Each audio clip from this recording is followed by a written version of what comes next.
This is GARIS, Masculist, MGTOW flyers, that is 2 3-page essays on the themes of masculism and MGTOW, written by and read aloud by Prof. Dr. Hugo de GARIS. This is flyer number 368, entitled Why Feminism Had to Precede Masculism. Description. This flyer explains why feminism had to precede masculism, using a history of the development of gender roles, showing that it would have been impossible for masculism to have evolved before feminism. It also mentions that the development of masculism is far from complete, and that the rise of masculism will have as profound an impact on both sexes as feminism is having. Now the flyer itself,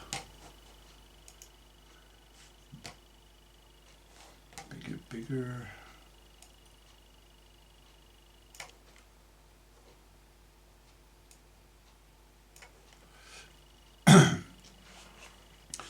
Why Feminism Had to Precede Masculism by Prof. Dr. Hugo de GARIS. Email profhugodegaris@yahoo.com.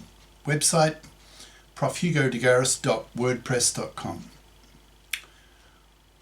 Why did feminism precede masculism? Why the half-century gap between second-wave feminism that got off the ground in the 60s and the current rise of masculism that will only really come into its own in the 2020s? Could the reverse have happened? That is, that masculism might have preceded feminism? I don't think so. I think there's a strong case to be made that feminism had to precede masculism, which is what this flyer is mostly about. To understand why feminism had to precede masculism, one needs to understand a bit of gender political history and the history of the development of gender roles. Go back a century or more and look at the roles mothers and fathers played at that time. Around 1900, families were often large because contraception at that time was rather primitive and largely non-existent, so mothering was a full-time job.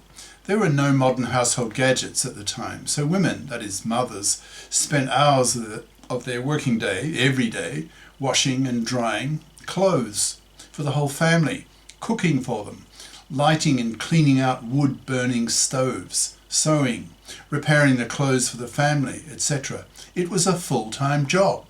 So the mother lived out her life at home, looking after the many kids. My own mother, who lived from 1918 to 1986, was from a farming family of 12 kids.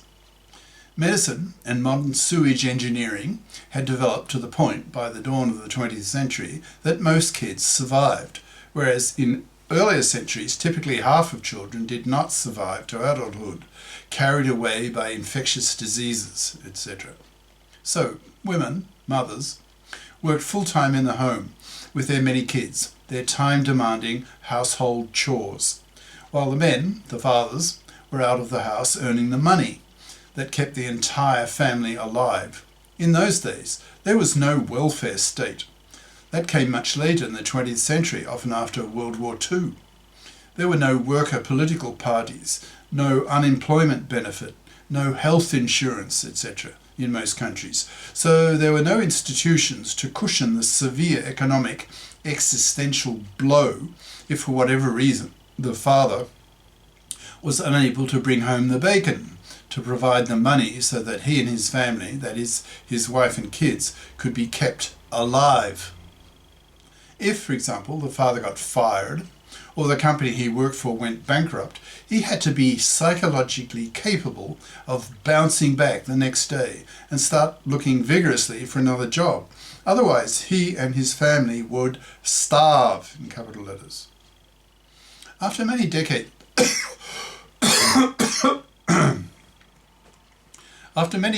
of this, parents knew that they would have to educate / condition / brainwash their sons that is the son's future role would be as a breadwinner.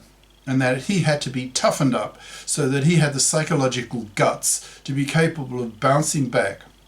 As an adult, as the family's breadwinner, it was critically important that he was gender role conditioned to be tough, to take the blows, to be psychologically resilient, to man up, to bring home the bacon. If not, he starved. His wife starved. His children starved. There was a lot at stake, so parents put a lot more attention and energy and seriousness into the gender role conditioning of their sons than their daughters. It did not matter so much if the daughters fluffed up a bit as mothers, as the nurturers of small children, because even if the children grew up a bit hung up with psychological problems due to poor nurturing by their mothers, so long as their fathers brought home the bacon, at least they survived, literally. At least they did not die due to starvation, due to the father not feeding them. So, both mother and father put more energy and emphasis on the gender role conditioning of their sons than their daughters, because the future gender role of the son was more critically important than the future gender role of the daughter. Future mothers could afford to screw up as child nurturers, but future fathers did not have the luxury to screw up as fathering breadwinners, because the latter was a matter of life and death, and hence deadly serious. With the above as a bit of historical lead-in, we can now proceed to answering the question why feminism had to precede masculism. For many decades into the 20th century, the two sexes were pretty much locked into their two respective gender roles. That is, mother as housewife, looking after the kids, a full-time job, and father as breadwinner, working outside the house, either in the fields, with his male strength with the plough, on the farm, or in an office, also outside the house. As the decades passed, science and tech gradually changed people's lives. Contraception improved, with more effective condoms, and especially in the 60s with the male invention of the contraceptive pill that reliably allowed women to control the number of kids they had and allowed women to behave sexually like men, that is, separating sexual recreation from sexual reproduction, one of the greatest social revolutions in the whole of history. Men gave women household gadgets based on the domestic use of electricity, which hugely reduced the workload of women, who previously were spending hours every day washing and drying clothes.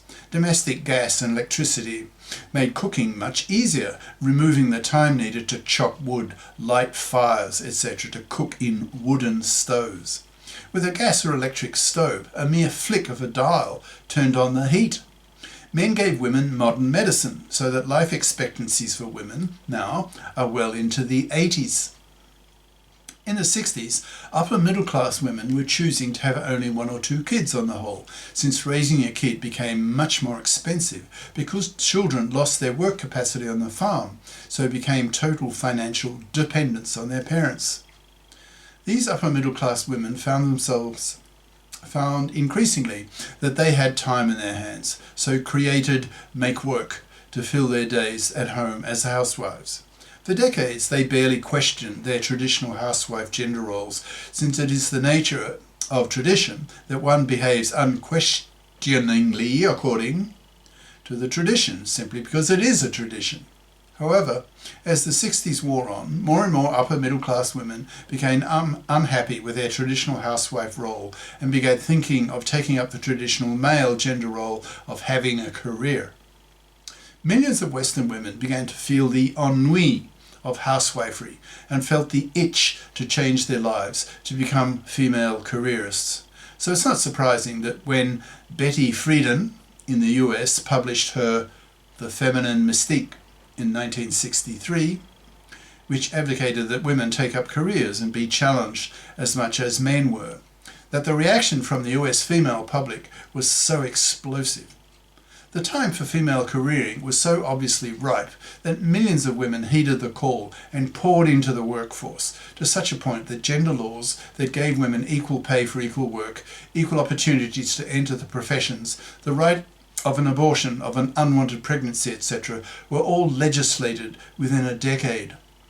However, when millions of women entered the workforce, from the male perspective, it felt like an invasion of women into the male domain, and a lot of traditionally more conservative-minded men felt disturbed by this intrusion and objected.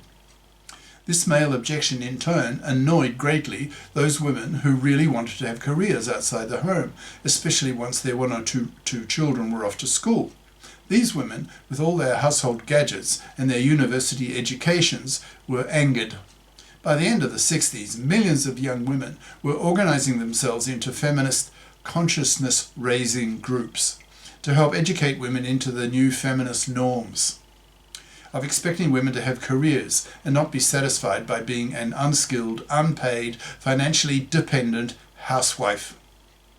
From these feminist consciousness-raising groups came women, millions of them, with a new expectation of the role of women, who then used their voting power given to them by their grandmothers in the first feminist wave, that push for the female franchise, the right of women to vote like men, so that women could have the power to create the laws that influenced their lives so strongly.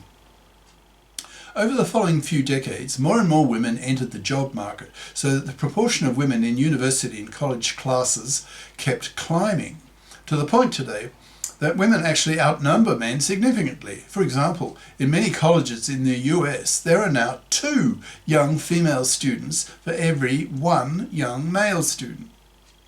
With more women having careers, gradually the enormous parental pressure on boys to toughen up, to be able to bounce back the next day to seek work after having been fired or losing his job, could afford to ease off a bit. Increasingly, men began to realise that women's careering implied an easing of the burden on men to be the sole breadwinners. Thus the masculist movement was born, which began to preach the idea to women that, quote, "Now that women can work, they must work. Anything else is manslavery and hence a moral abomination." End quote. This kind of masculist thinking is still rather new to most men, since it's really only now that the internet has grown widespread and fast enough for men to be able to make videos of themselves professing their ideas, and then get spread around the world. The internet is now capable of transmitting homemade videos of individual men talking about their masculist ideas to a worldwide audience. So not surprisingly, a whole new masculist movement is now growing across the world that aims to liberate men from manslavery. The realization is growing in millions of men that they don't have to be raised to be manslaves to women, to work for women.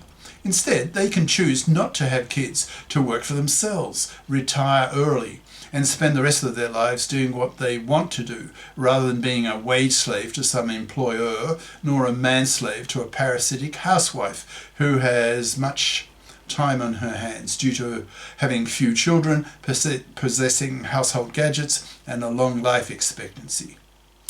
This is the end of part 1.